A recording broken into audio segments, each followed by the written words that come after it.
Quando nós começamos, eu digo nós, porque isto aqui é um movimento, né, de escritores jovens que apostaram neste nicho de escrita, que é a escrita para jovens. Quando nós começamos, vimos que não havia literatura infanto-juvenil. Havia uma confusão que se fazia, ou há até agora, que é confundir a literatura infanto-juvenil com os contos tradicionais, que é coisa totalmente diferente. Talvez mais adiante a gente converse sobre isso. E a gente começou a produzir e houve uma avalanche de escritores, né? Eu quando falo de começar, não estou a falar de Pedro, estou a falar do Mauro, né? Sem me esquecer da coletânea de contos que foi produzida pela Escola Portuguesa, não é? Sem esquecer isso. Muita gente produziu e agora queremos, ou eu quero dar um salto. Eu espero que mais gente se junte a mim, porque eu acho que há necessidade de se produzir literatura juvenil, né? A juvenil, que é a proposta que eu trago aqui. Quando se diz literatura infanto-juvenil, né, em Moçambique, a gente agrega tudo porque ainda não existe quase nada sobre literatura juvenil. Mas eu aqui proponho que é preciso diminuirmos a imagem e colocarmos mais palavras, porque para começar nós já temos literatura de boa qualidade, né, para crianças, que tem mais imagens e menos palavras. Então talvez eu esteja aqui a dar o pontapé de partida. A obra interlaça 3 histórias, né?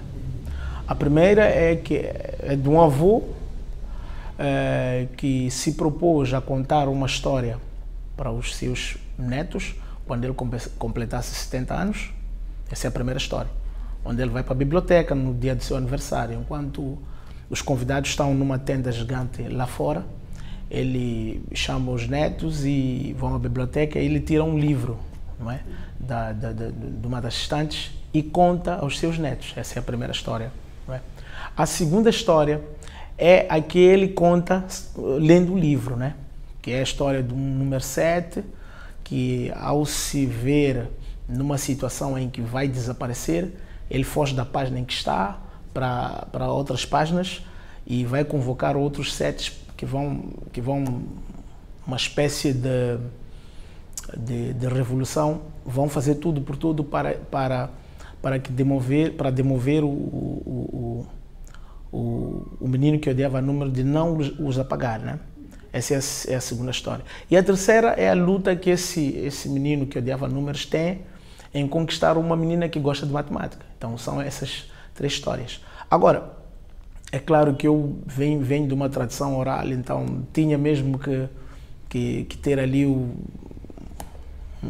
personagem a contar a história, para não fugir muito dessa tradição oral. A existência deste livro eu devo muito à poeta MX, não é? Porque tudo começa quando eu estava a almoçar. Ela talvez nem se recorde ou não faça ideia de que ela é quase a promotora deste livro. Tudo começa quando a gente está a almoçar numa das casas aqui de Maputo e não sei o que aconteceu para que a gente se distraísse. Ela estava mexendo o telefone dela e eu estava com as minhas anotações. E eu escrevi um conto que dia seguinte enviei para ela. Então ela leu e gostou muito, deu algumas dicas. E quando o conto volta, não é?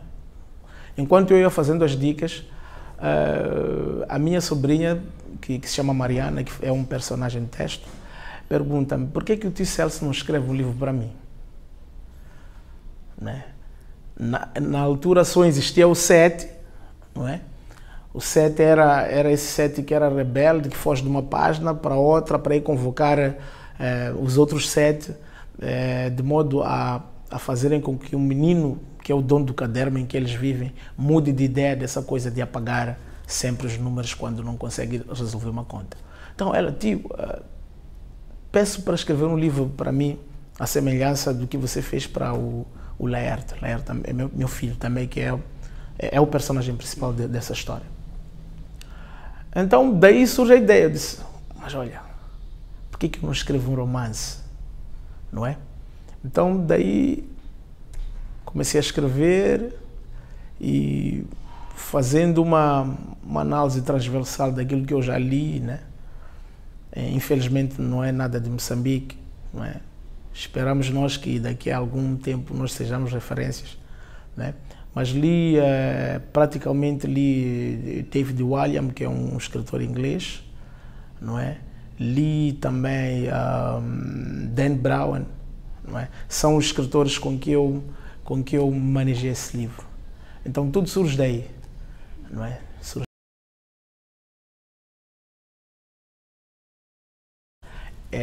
No meu ver, existe uma diferença muito grande entre ser professor e ser escritor, não é? O professor é aquele que transmite algo já convencionado, não é? E que provavelmente, se for a dar um teste aos seus alunos, não é? Vai encontrar respostas mais ou menos idênticas, não vão fugir, não é? Agora o escritor não, o escritor não ensina nada, muito pelo contrário, ele desensina, não é? Eu fico feliz quando o meu livro é lido por várias pessoas e cada um tem a sua opinião, não é? E isso é que me difere, eu não sou professor. E se engana quem pensa que o livro, O Menino que Odiava Números, trata de ensinar matemática. Não. O livro é sobre matemática, mas não ensina matemática. O livro apenas mostra o outro lado dos números, o outro lado da matemática. Só para dar um exemplo curtinho, né? Há uma adivinha que é feita aí ao longo do livro, que é quando é que 7 mais 7 é igual a um triângulo, né? Isso é uma brincadeira que nós fazíamos, que eu fazia, eu e os meus amigos na infância, onde a resposta para essa adivinha que eu fiz é a seguinte: 7 mais 7 é igual a um triângulo quando pegamos um 7, viramos e juntamos, não é? Se fores a ver, temos aqui um 7, se nós formos a virar, vamos encontrar um outro assim, que vai dar um triângulo. Então, não quero ensinar nada, eu não concordo com aqueles que dizem que a literatura é para ensinar. Transversalmente, ou de uma forma não intencional, a gente acaba ensinando alguma coisa. Mas o papel mesmo do escritor é aguçar a imaginação, não é? Tirar o leitor desse mundo onde tudo é preciso seguir no mesmo caminho. O escritor tem que mostrar ao leitor que há vários caminhos para chegar ao mesmo lugar, sem que necessariamente sejam aqueles que já foram seguidos. Nunca houve tantos leitores como agora. Agora a questão é o que lê, a qualidade do que lê. Eu duvido que exista numa rua, não é? Falo de uma rua para fazer uma pequena estatística. Numa rua de qualquer bairro aqui, que desde que tenha celular, né? Estou a falar das zonas urbanas, né? Porque a realidade lá fora é diferente. Mas eu duvido que exista de 10, que existam mais do que a metade de pessoas que não lê, que não tenham um celular, que não textam, como é que é, não chatam, desculpa, não é? Que não trocam mensagens, eu duvido disso, não é? Mas agora, como é que escrevem? Qual é a qualidade do que escrevem? Qual é a qualidade do que leem? Quem não entra no Google para pesquisar? Todo mundo faz isso. Mas agora, é preciso haver uma orientação, é preciso haver quem diga não, isto não é assim que se escreve, não é? Mas ler, todo mundo lê. Nós nunca tivemos uma era de tanta leitura como agora. Eu discordo quando se fala de que não se lê-se. As tecnologias de informação ajudam pelo menos a ler.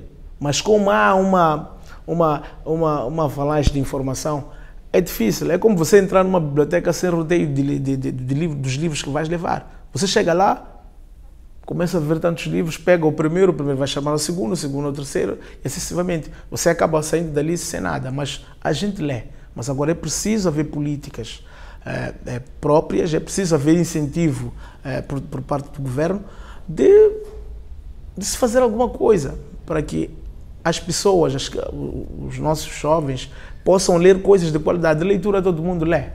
Basta que tenha um telefone e está aí a ler. Mas o que é que lê? Isso é que é importante. O 7 é um número mágico, né? Temos 7 notas musicais, temos 7 pecados capitais, temos 7 dias da semana. Então, eu acredito muito em números. Então, e lendo este livro, você vai perceber que o 7 é um número mágico. Então, eu sempre escolho o 7. Não é? Só lendo o livro Menino que Odiava Números, as pessoas vão perceber realmente que o 7 é maravilhoso. Um dos protagonistas deste livro aqui é o 7. E ele nos ensina muita coisa sobre os números, né? Principalmente sobre o número 7. Os números são maravilhosos e eu acredito neles. Então é isso.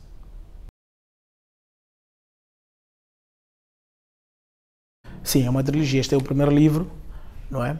Virá o segundo e o terceiro, que graças a Deus, como eu já disse, eu já escrevi o livro. Eu sei que já leu. A partir do 7 se forma o Pitágoras, não é? Que é aquela criatura geométrica que vai ajudar os números a demover o menino que odiava números a cometer aquele numerocídio, não é? Então, nos próximos livros, não é? Teremos o Pitágoras como um dos personagens principais e teremos a menina com cintura de vespa, não é? Mas os números estão aí, a representatividade do número 7 estará no Pitágoras, como eu já disse. Então o 7 vai perseguir o livro do princípio até o fim.